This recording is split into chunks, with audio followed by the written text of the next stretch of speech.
Well, money may not grow on trees, but you might find it in your yard. City TV's Chris Bell shows you how. Summer, the time of year when water bills rise with the temperature. But stay cool. There are ways to save green without letting your yard go brown. The City of Santa Barbara offers a number of tools and tips to keep your water use under control. What we're asking for homeowners to do, especially as they start watering and turning on the sprinkler systems, is to check them while they're on, because a lot of us have sprinkler timers that turn our sprinkler systems on when we're sleeping, and we don't see if there's a leak or if there's something that's spraying, the sidewalk, or things that we could fix. If you'd like a little help, the city offers free water evaluations to businesses and residences year-round. What we do is look at the operation of the irrigation system, so we'll turn it on and walk through each section of the irrigation system, and we'll be looking for any leaks, things that need repairing, and also making suggestions for efficiency improvements and upgrades that people can make to make their system more efficient. Are you Rudy? As maintenance supervisor of the over 4-acre Pilgrim Terrace housing complex, Rudy Prieto knows a thing or two about landscaping. But even with his years of experience, he saw the advantage of having water conservation experts like Kathy Perret and Rick Welsh evaluate the irrigation system. Because some areas are needed that are not getting sufficient water, that could be replaced. The first step of the evaluation is to check the water consumption history of the property. You can compare. Like last February, it was raining. You used 0 uses of water. It was perfect. Yeah, we turned it off our clock. Turn it off. But all of a sudden, you've got a real big jump going from March to April. To see how effectively different areas of the landscape are being watered, evaluators use a simple device called a soil probe. Santa Barbara clay. Yep, it's very dry here. Yeah. So yeah, you don't even have roots that go down any deeper than 2 inches. Exactly.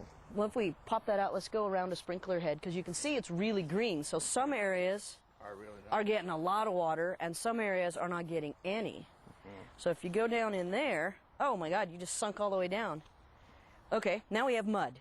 Yeah. What, 3 feet away from it? Yeah, it is. So some of the key on this is when you look at it, you want to go down and see how deep do the roots go.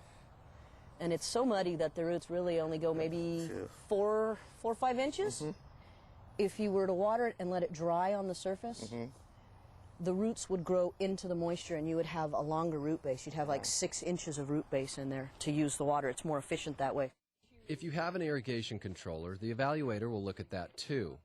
These devices can save you lots of money by watering different plants, different amounts. But they can cost you more if you forget to do one simple thing. Do you change your battery regularly? Once a year. Once a year. This is the best, although this one says 2008. It might be time to change it. Okay. I think it's 2010. Maybe that battery. One of those old ones. Yeah, have you recognized what happens? It goes on to default, and it waters every station for 10 minutes every day, every start time. It will double your water bill. A $3 battery will save you $300. Change it every April. Every time the wind blows and the power goes out, the clock goes on to default if you don't have a fresh battery. Next, the evaluator will have you use the controller to turn on a zone at a time to see how it is operating. These emitters don't put out that much water as much as sprinklers, so you probably don't want to cut it down from 15 to 5 minutes. You may even want 20 minutes on your rose bush over here or more. Exactly, and bringing these down. Yeah, so this is the soil probe here that you have will come in handy there. So if you leave these on for 20 minutes and come back and check, that would be a good way to figure it out. And if you don't have a rain sensor, the city will provide you with one free of charge.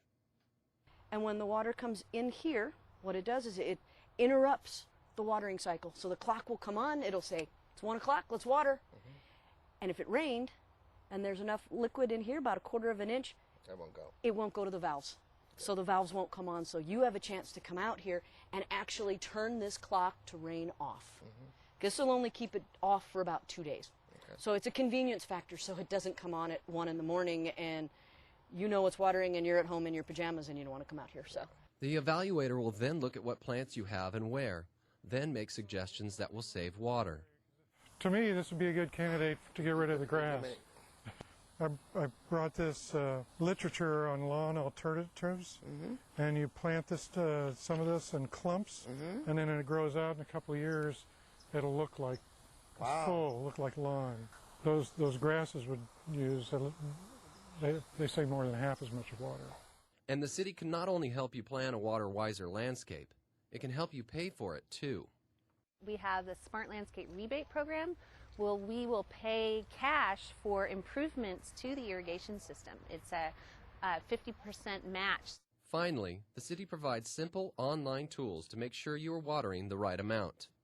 The plant's watering needs are based on some scientific data that we have made really easy to understand on our website, and give some simple, easy to use tools where you can really be watering the exact amount of water that your plants need. To schedule a free evaluation or find out more about the rebate program, visit sbwater.org.